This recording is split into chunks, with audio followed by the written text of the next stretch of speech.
So the long-awaited date of October 8th has finally come and gone, and with that it means us Nintendo fans can enjoy our Switch OLED models, and more importantly than that, us Metroid fans can finally experience the 5th installment in the 2D Metroid saga that has not seen a release for over 19 years, if you can believe that. So in today's video, I want to do something a little bit different and actually unbox the collector edition Metroid Dread with you guys, and then I want to share my initial impressions on this game because there is a lot to talk about, and if you guys haven't given a 2D Metroidvania style game a chance, I'm going to do my best to tell you why this may be the one for you.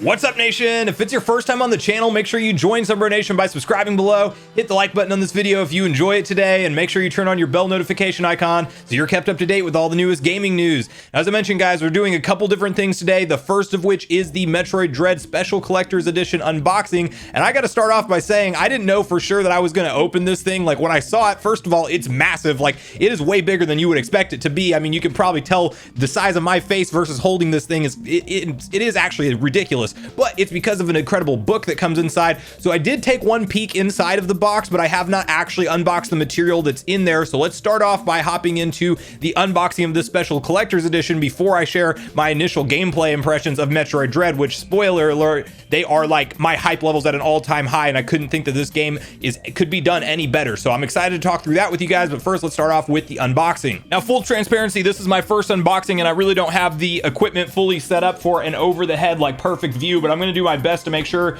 you guys can see everything that's to offer here. And of course, starting off with that holographic reflective style art on the back with Samus and the mysterious Chozo, who I still do not know who this is, and don't spoil it in the comments for me because I cannot wait to see all of the different story elements unfold in Dread. But, you know, packaging wise, this is just kind of crazy. Like, I mean, even the front of Samus's suit is fully reflective. The Emmy kind of looks reflective there in the background. Of course, the word Dread is reflective as well. And this is going to be one of those cardboard boxes that if you guys are real into collecting, you're going to want to keep this in perfect condition, because I guarantee you this will be one of those high-priced items one day in the future. So let's start off by actually taking it out here from the top, and of course be very careful not to bend any of the cardboard. I want you guys to share in the comments down below if you have like a special technique for opening these cardboard corners, because you know what's kind of crazy about them is like they're trying to bend on their own. Like, I'm surprised we're living in 2021 and we still haven't figured out a better way to close cardboard, but they're asking you to tear it. And if you're a kid opening up this thing on Christmas, just imagine, that would be terrible. Let me pull it out the correct way. So again, I really was torn on if I was actually going to open this thing or if I was just going to leave it sealed, but I figured I'd share it with all you guys. I mean, I want it for me too. Look at how incredible that case looks. This definitely just the standard metal case. I actually want to pick up a physical edition. I did do the digital edition, so that way it's just always on my Switch. But I do want to still get, just for the regular case, I want to have that as well. But this is obviously the steelbook case here, which, you know, on this first, as far as street cred goes, I mean, these are definitely the collector style item that you will have, or that you'll want to have if you're really trying to get all of the extra merch from a game. So I'm happy to have the steelbook, but I want to keep supporting this game, so I may end up picking up the standard physical release as well. Okay, now we got a booklet here. I'm assuming these are like the Metroid 1 through 4 cards. Let me get my ridiculously big knife because I'm actually trying to, fit the part of these popular YouTube unboxers. So might as well grab the biggest knife I could find in the house, which is exactly what I did. All right, let's get rid of that plastic packaging. Okay, so we got reflective black bottom right corner. And then, yep, here's our 4 story cards. The original OG Metroid back on the NES. I believe, when was it? 89 was when that was released. I don't know, somebody will tell me in the comments. Metroid 2 Return of Samus, obviously the Game Boy installment, and the remake, because if you guys haven't played the remake for Samus Returns, that is the definitive edition of this game. It's on the 3DS, you can emulate it also, but honestly, it's just like, I wish that they would port that to the Nintendo Switch also, because I think it deserves it. Like, if they up-res that game as exactly how it is, it would run perfectly fine on the Switch, and I'm sure it would have an opportunity to sell a lot better, as I think that 3DS copy actually only sold roughly 500,000 copies, if I'm not mistaken. So, and of course, Super Metroid. Now, this is a fan favorite. This is arguably, this is one of the best, if not the best 2D installment in a Metroid series right now, and I don't know, I'm torn between the two. Super Metroid and Metroid Fusion to me are by far the standout best games in the series in my opinion. I would even say that Zero Mission, the remake of the first Metroid, is definitely the definitive way to play that game, but Super Metroid took it to another level, and then I feel like Fusion took it even further, and we'll dive into more discussion here in a minute on Metroid Dread. But in my humble opinion, so far only really being about 2.5 maybe 3 hours into the game, and that's with a lot of deaths, by the way. This game is freaking hard, but it is one that is super enjoyable all along the way. Metroid Dread so far is impressing me, and it's probably going to be the front runner of the best 2D installment in the series. If you can call it 2D, it's definitely 2.5D because there's like crazy transition and cutscenes that happen like left and right when you're exploring, and it definitely doesn't feel just like your run-of-the-mill 2D game. All right, so we'll place this over here, and this is the reason for the absurdly huge packaging when it comes to this collector's edition, and this is Metroid Mission Logs, and it is a full book. And I mean, look at it there. I mean, this is a hefty book. There's a lot of pages to go through in here, so let's grab the oversized knife once again. I do not want to damage this collector's edition at all. I intend to keep it for my entire life. I don't think I'll ever sell it. Hopefully I never have to get in that position, but I don't intend to ever sell this, so let's take this.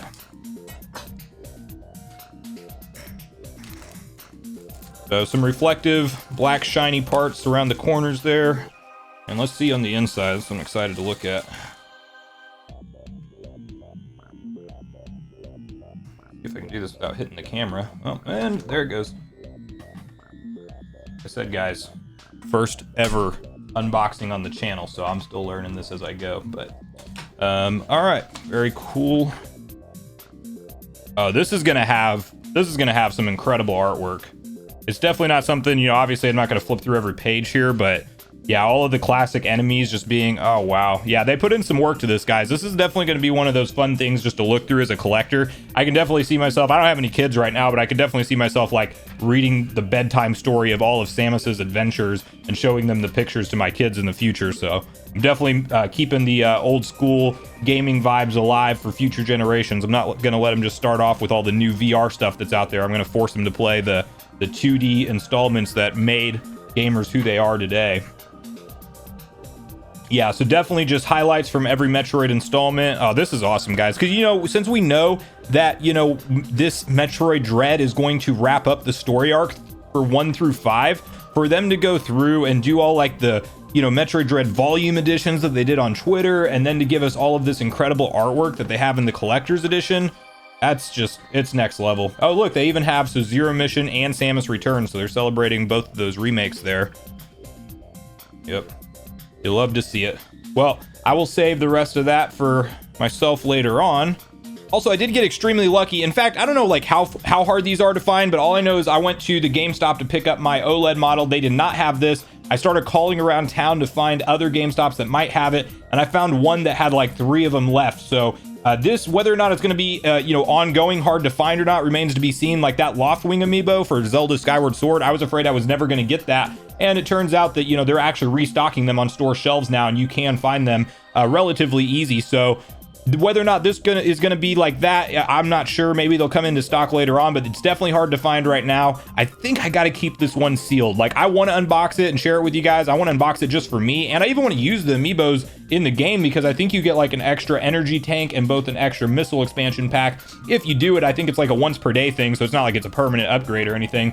But, you know, just the way that the artwork looks, I feel like this might be the amiibo to leave sealed. I open most of mine, but every now and then I get one, I'm like, I don't know if I can open that box. So that's kind of where I'm landing on the Metroid Dread amiibo set. But yeah, it looks incredible, guys. And then obviously there's a Ridley amiibo out there too. I think it's getting like a second run release, and I do have that on order from Best Buy also, but it is not here yet. Now that we've handled the full special edition Metroid Dread unboxing together, the next part of the video I want to dive into with you guys is my initial impressions of this incredible installment. If you guys can't tell, I'm like at the maximum level of what hype is for a video game series to actually be able to play through the rest of this game. As I mentioned, I'm roughly 2.5, maybe 3 hours into it so far, so definitely very early on. I'm not going to be talking about any spoilers, just kind of like the mechanics overall and how I really feel as I start up this game. And you know, I did play through 1 through 4 here recently as I was waiting for Metroid Dread, and this feels like, to me so far, potentially the best Metroid 2D installment, hands down. It's going to be hard to say the best Metroid ever because Prime 1 just has like some special place in my heart that I don't know how to rank anything above that game. But I will tell you that in terms outside of Prime 1, this may be the one to actually experience as a Metroid fan, as you know, not even just the 2D exploration and combat that feels incredible. You are almost always being greeted by a quick transition to 3D cutscenes. When you start a boss fight or you encounter a crazy enemy or even just an enemy, there is like a smooth shift to a 3D cutscene that makes you feel like on the edge of your seat. When you are running from the enemies, you actually have that heart rate accelerated type of experience. And guess what? It's actually hard. And I love to see games that challenge players. It's not like super punishing. Like if you guys don't know, again, one of my biggest all-time favorite game series is the Dark Souls series. And that's one that, you know, half of the fans out there are just fans of video games, don't really always get into because of their, you know, notorious reputation for extreme difficulty. And that's something that I appreciate because growing up, you know, be playing NES, SNES, and even N64 games used to not be so much just about the hand-holding story experience of them and making you feel like you're always doing great. There was a lot of failure in video games that you had to go through to actually get good enough to continue to progress, and the game wasn't going to bend. Like when you go back to the old Ninja Gaiden games on the NES or the Castlevania games on the NES, like you have to actually develop some real skill to survive and make it through those titles. And while I wouldn't say it's quite that hard, as you know, again, if you do die in Metroid Dread, you start back almost immediately at a checkpoint, so it's not like you're having to retrace your steps and lose a ton of progress or anything like that. But they definitely are not bending on the difficulty here, because if you can't figure out how to kill the boss or how to survive, you know, long enough before you deplete your energy tanks or missiles, it's like it's unforgiving. You're going to have to die and try again. And the other thing about this game running at 60 frames per second so smooth on the Nintendo Switch is that it feels fast and responsive, and that's something that I don't think I've ever experienced that well in a Metroid. I mean, Fusion feels fast to me, like it definitely feels faster than Super Metroid, but this feels faster than that. But the thing about it is the mechanics that come along with it encourage you to actually navigate the stages very swiftly. Like when that slide mechanic that you can slide underneath crevices and going forward, you know, that actually propels you pretty dang quick. And it's actually really fun because it feels like you get momentum, and you know, the melee counters that you can run and melee an enemy, and it's actually a stronger melee, or you can do that parry mechanic and follow it up by immediately shooting the enemies, and you get extra like missiles and health. At least that's been my experience when I parry an enemy, so it kind of entices you to learn that mechanic and actually utilize it.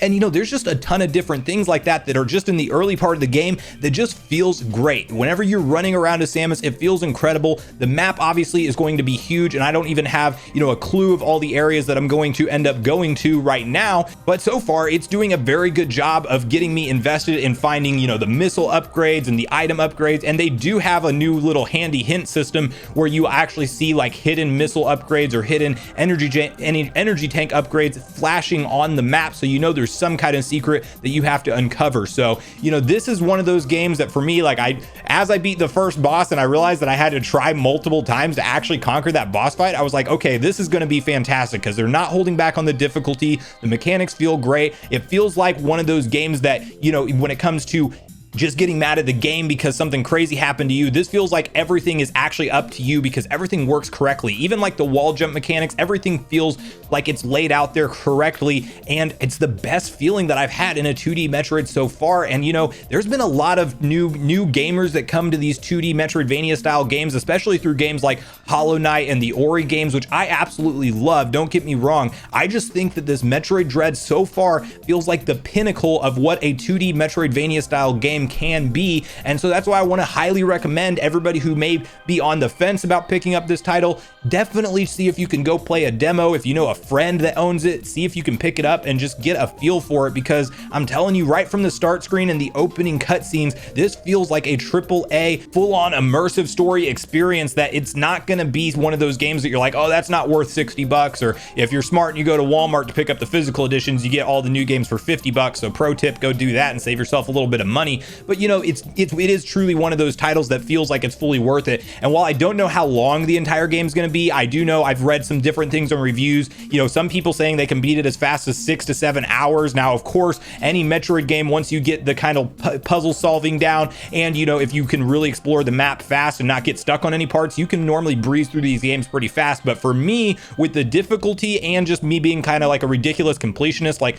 one of the other things, just going off on a side rant real quick, is I hate the fact that the map actually shows you how high you've jumped in each room. So like I'm jumping around like a ridiculous idiot trying to get every part of the map filled out. I don't know if that actually does anything to my percentage overall at the end of the game, but I'm literally jumping in every corner of every room to show that I've been at that part of the map. So, you know, it's going to take me a lot longer as being super completionist style with this game to get through it all. And I do think that, you know, with the amount of deaths that I'm going to have with all of the boss encounters to get them down and to learn them and to conquer them, this will probably be something more like a 15 to 20 hour game for me. And not to mention, I'm probably going to replay it multiple times. So it's definitely worth it in my book. I wanted to just put my 2 cents out there, as I know it's a brand new release and there's probably a ton of fans that are, you know, a little bit conflicted or on the fence. And anybody, I think, just look online, guys, anybody who's actually picked up this game and given it a fair shake so far is really saying these same things about how great it is. The one thing that I will say is, if you are the type of gamer that doesn't necessarily enjoy a challenge, it is going to offer you that challenge. And to my knowledge, there is no difficulty settings in this, which is also just how I like it. So you really do have to rise to the occasion and get good enough to get past these, but I wouldn't rank it as something that's impossible, because you start right away. Again, after a boss fight like in the previous room, it's not like you're gonna, you know, get overly frustrated from dying over and over, and then that payoff once you do beat the boss that you've died on multiple times is just absolutely delivers, and it's super fantastic feeling. So my recommendation is go buy Metroid Dread if you haven't. If you have the extra cash and you're looking for a new Switch game, give this one a chance. I think it's well worth it. And that is just, you know, my opinion. Obviously, I'm a hardcore Metroid fan. I have been for years, but this is a truly incredible installment in the franchise, in my opinion, and I cannot recommend it enough to you guys. But at this point in the video, I really want to hear from all of you on all your experiences so far, especially if you started your Metroid Dread file. What do you think about it? Are you on the same page with me where you do think that it has like a good difficulty and you're enjoying that? Is it something that's turning you off from the game? And then maybe if you don't have Metroid Dread, what is kind of holding you back from actually getting it? Or are you just not into 2D games? Or maybe you just have never been into Metroid? Like, I would love to hear both sides of the coin here, because I know there's probably a lot of fans that haven't gone out and picked it up yet as well. So make sure you share all your thoughts and feelings in the comments down below, as I do look forward to getting a back and forth conversation started with you all around this topic. Thanks so much for watching the video today, everyone. I do truly appreciate you all sticking around until the end. I do at this point in the video want to invite you all one more time to join Sunbro Nation if you haven't done so already. Do so by subscribing below, hit the like button on your way out if you enjoyed it today, and make sure you turn on your bell notification icon so you're kept up to date with all the newest gaming news. That's going to do it for me, guys. I hope you all have a great day. Sunbro Nation, out.